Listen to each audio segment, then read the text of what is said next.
This is my summary for the Sunday morning session of General Conference for April 2024. Elder Eyring conducted from his chair, which would again indicate that his health is declining. Ronald A. Rasband. Words matter. They represent our thoughts, feelings, and beliefs. Words can also be thoughtless, hasty, and hurtful. When we read the scriptures, do the words just stay on the page? Also, the words of the prophets matter too. President Nelson admonished us to think celestial.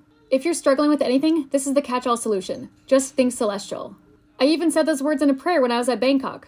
In an emoji-filled world, our words matter. So say thank you, I'm sorry, and I love you often. Feast upon the words of Christ and the words of the prophets, and your own words so long as they conform to what the prophets have said. Susan H. Porter. I feel impressed to speak to the children even though there are 300,000 adults watching. God has given you the gift of prayer. How cool is that? We can talk to God anytime, anywhere. Pray to know, pray to grow, and pray to show. Dale G. Renland. I once went kayaking in Hawaii and a tiny wave flipped me over. When I finally righted myself, another wave flipped me over again. I was so tired that a guy took pity on me and used a tow rope. I was encouraged to maintain my pace and keep going to reach the island. Similarly, we become vulnerable when we slow down on the covenant path, and even more so when we stop completely. We must endure to the end. Just like it's not healthy for us to restrict our eating to only on Sundays, it's not spiritually healthy for us to restrict our spiritual feast to Sundays only.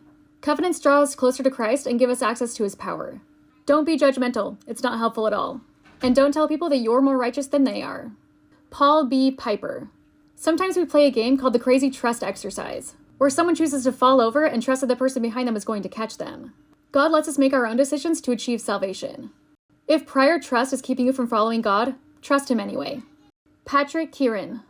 Behind every new apostle stands an astonished mother-in-law. Earth Life gives us the opportunity to use our agency to follow God.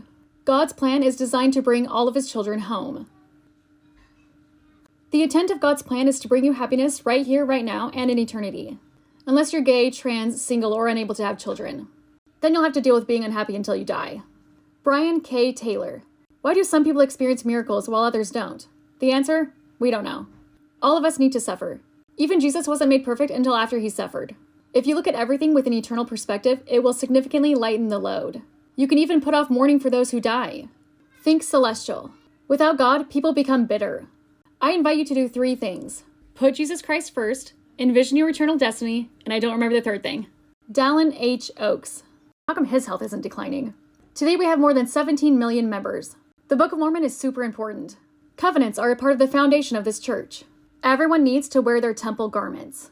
We need you guys to attend the temple because we're building them and they need to be filled.